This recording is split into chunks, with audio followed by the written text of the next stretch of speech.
धनंजय देशमुख आपल्याबरोबर आहेत.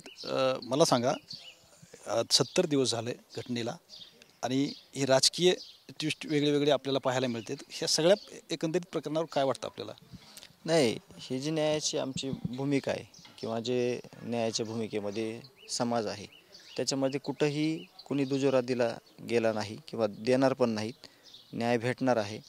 आणि जर ह्याच्यातून जर काही गोष्टी घडल्या चुकीच्या, तर मी मागं देखील सांगितलं आहे, आत्ता देखील सांगतो, याच्यात एकही आरोपी सुटला, एकाही आरोपीला कुठं दुजोरा कोणी दिला, तर मी आणि माझं कुटुंबीय जी भूमिका घेणार आहोत, ती भूमिका याचा गांभीर्यानं सरकारने विचार करावा आणि तो निर्णय आम्ही कोणालाही सांगून घेणार नाहीत, हे प्रामुख्यानं गांभीर्य ह्याचं लक्षात घ्यावं. सुरेश देशमुंडेंना भेटले, त्यावर मनोज जरांगेंची प्रतिक्रिया असेल, तुम्ही त्यांची भेट घेतली जरांगेची, काय झालं बोलणं चर्चा?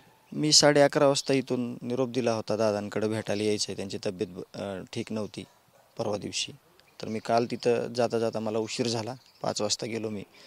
या प्रकरणाच्या संदर्भात 4-8 दिवसाला मी दादांचं मार्गदर्शन घेतो किंवा ज्या काही अडीअडचणी आहेत ते सांगतो, त्या ते पूर्ण करतात. तर त्यांची जी भूमिका आहे, दादांची जी भूमिका आहे, त्याबद्दल आपण कुठंही म्हणजे दादांना सांगू शकत नाहीत. खूप विचार करून ते गोष्टी मांडतात, त्या खूप विचार करून पुढे चालतात. त्याच्यामुळं मी माझी फक्त व्यथा त्यांना सांगू शकतो, दादांना. त्यांना मी सांगितल्या गोष्टी. आरोपी सुनावणी दरम्यान आल्यानंतर इथं कोण लोक येतात, कसं भीतीयुक्त वातावरण निर्माण करतात. तर अशा गोष्टी त्यांना बोललो मी. त्यांनी सांगितलं की याच्यातून एकही आरोपी सुटणार नाही, सर्व आरोपीला फाशी होणार आहे आणि कुठंही या गोष्टीला कुठलीही गोष्टीत दुजोरा दिला जाणार नाही चुकीच्या. तुम्ही बी टीम म्हणालात.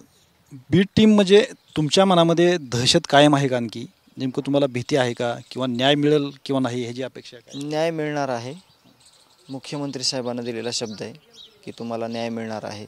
त्यांनी प्रत्येक गोष्ट जी बोलले ते विचारांना गांभीर्यपूर्वक दिलेली आहे. आणि जी बी टीम आहे, तर ज्यावेळेस सुनावणी दरम्यान जे कोणी आरोपी येतात इथं, त्याच्या समर्थनार्थ कोर्टाच्या पुढे, पोलीस स्टेशनच्या पुढे ही काही मंडळी बसलेली असतात. त्याचा अर्थ असा आहे की आरोपीला तुम्ही समर्थन देताय, आरोपीचं मनोधैर्य वाढवताय की आम्ही तुझ्यासोबत आहोत, यातून गुन्हेगारी संपणार नाही, गुन्हेगारी वाढत जाईल. याचा विचार त्या पक्षातल्या, त्या गटातल्या जे कोणी आरोपीचं समर्थन करतंय त्यांनी करणं खूप गरजेचं आहे.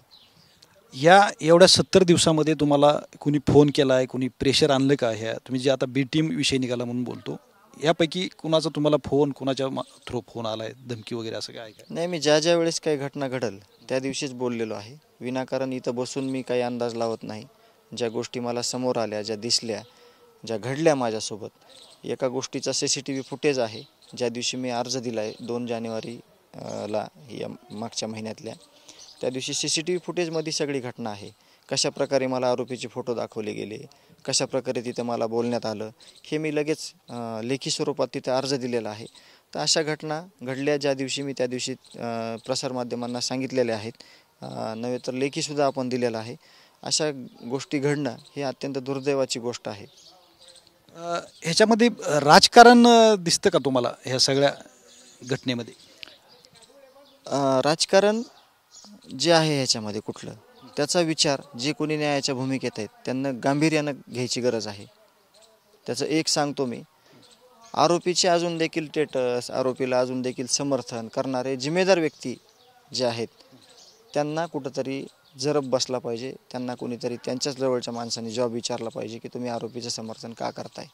ते पण राजकीयच लोक आहेत. एका तालुका अध्यक्षाच्या राष्ट्रवादीच्या ऑफिसमधून जर सगळे आरोपी बसतात, उठतात, चहापाणी करतात, जेवतात किंवा त्यांच्यासोबत हातमिळवणी करतात. एका फरार आरोपी जो आहे कृष्णा आंधळे 2 वर्षापासून मागच्या, आणि ह्या प्रकरणात आज 68-70 दिवस होत आले, तर त्याचा जॉब ज्या त्या पक्षातल्या कार्यकर्त्यांनी किंवा वरच्या वरिष्ठांनी विचारला पाहिजे आणि याची गांभीर्यानं काहीतरी भूमिका घेतली पाहिजे. तुम्ही थेट नावं घेतलेत, म्हणजे बी टीमची नावं घेतलीत, तर ह्या संदर्भात पोलीस यंत्रणेशी काय तुमचं बोलणं झालंय का, किंवा पोलिसांनी तुम्हाला या संदर्भात विचारलं की बाबा ही तुम्ही नावं घेतलीत, ही काय? पोलिसांनी म्हणण्यापेक्षा CID ऑफिसने आम्हाला सांगितलं, या लोकांना आम्ही घेऊन आणून यांची चौकशी केलेली आहे. आरोपीला देखील यांचे फोन कॉल झालेले आहेत. पण आमचं एक मत आहे की त्यांची चौकशी केली, पण ह्या टीमचा काहीतरी बंदोबस्त केल्याशिवाय ही टीम वळवळ करणं बंद करणार नाही. अशी आम्ही त्यांना विनंती केलेली आहे. आणि हे डायरेक्टली इन्व्हॉल्व आहेत असं तुम्हाला वाटतं? त्यांचे फोन कॉल आहेत. आरोपीला सोडवण्यात काही जण लोक आलेले आहेत. CID कोठडीमध्ये काही लोक तिथं येण्याचा प्रयत्न केलेला आहे. काही लोकांनी पैसे फोनपे केले आहेत. म्हणून हे सिद्ध झालेलीच गोष्ट नावं मी तुम्हाला सांगत आहे. कारण का असा अंदाजे आपण काय बोलून चुकीचं होईल आपलं बोलणं. संशयित जे आहेत ते बघतील, पण जे प्रॅक्टिकली लोक आले ते आम्ही सांगितलेले. तुम्ही काल हे बी म्हणालात की नोकरीचं प्रबोधन हे दाखवलं जातं, आम्हीच दाखवलं जातं आपल्याला, त्याच्यावर काय? नाही, आम्हाला गरज आहे सध्या न्यायाची. आम्हाला न्याय पाहिजे. ह्या सगळ्या गोष्टी पुढं होत राहतील, पण न्याय मिळाल्यानंतर ह्या गोष्टीची वेटेज आहे, याला महत्त्व आहे. न्यायाच्या भूमिकेत माझी जी अडचण आहे, एका बंद खोलीमध्ये स्वतःला घेऊन बघा आणि कोणीतरी मारायला असं थोडी मानसिकता करा. आज माझ्या भावाला इतक्या चुकीच्या पद्धतीनं संपवलं आहे. आमच्या सगळ्या कुटुंबाला झोप येत नाही. आमचं सगळं कुटुंब एकमेकांकडे बघतंय नुसतं असे ना की दादा कुठं आहे, कधी येईल, काय झालं आहे त्याच्यासोबत. तर ह्याची मानसिकता स्वतःवर घ्यायची आणि मग मला मदत करण्याची गोष्ट करायची किंवा माझ्या मदतीला यायचं, अशी माझी प्रामाणिक भावना आहे. ही घटना घडल्यापासून जी लोक तुमच्याबरोबर पाठीमागं ताकदीनं उभा होती, राजकीय लोकांचं बोलतो, ती लोक आता तेवढ्याच ताकदीनं तुमच्या पाठीशी आहेत का असं वाटतं? मला अपेक्षा आहे सगळ्यांकडून ताकदीनं माझ्या पाठीशी उभा राहायची. मग त्यांची भावना, त्यांचे विचार ते त्यांचा विषय आहे. मी त्यांना विनंती करतोय सगळ्यांना की मला या माझ्या भूमिकेमध्ये माझ्यासोबत ठाम राहा. धनंजय मुंडे आणि दसांची भेट झाल्यानंतर सुरेश दसांचं तुमचं बोलणं झालं का? नाही, जास्त काही माझं बोलणं झालं नाही त्यांच्याशी.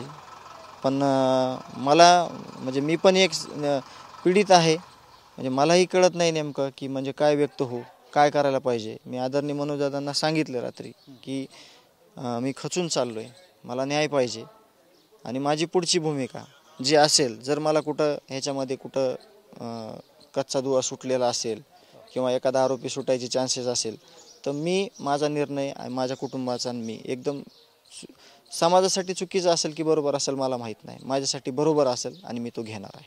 दसाच्या भूमिकेवर तुम्हाला संशय आहे का आत्ता? म्हणजे हे आता विचाराचं कारणच आहे की दोघांची भेट झाल्यामुळे. आत्ताच मी बोललेलो आहे प्रसारमाध्यमांना की याविषयी मी काल बोललेलो आहे की ते काय बोलले, काय भेटले, काय झालं.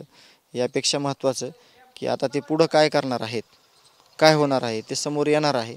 त्यावर तुमच्या मार्फतच मला कळेल किंवा त्याच्यावर जास्त विचार पण करण्याची गरज नाही. जे काय आहे ते समोर आल्याशिवाय राहणार नाही. एकंदरीतच धनंजय देशमुख यांचं असं म्हणणं आहे की जे काय घडले ते घडलं असेल आणि आता आम्ही न्यायाच्या प्रतीक्षेत आहोत आणि आम्ही न्याय घेतल्याशिवाय राहणार नाहीत. कोण कोणाला भेटलं त्याच्याबद्दल आम्हाला काही निर्णय घेणं नाही. कॅमेरामॅन आप्पासाहेब सह मी श्रीराम क्षीरसागर, TV9 मराठी, बीड, मसाजोग.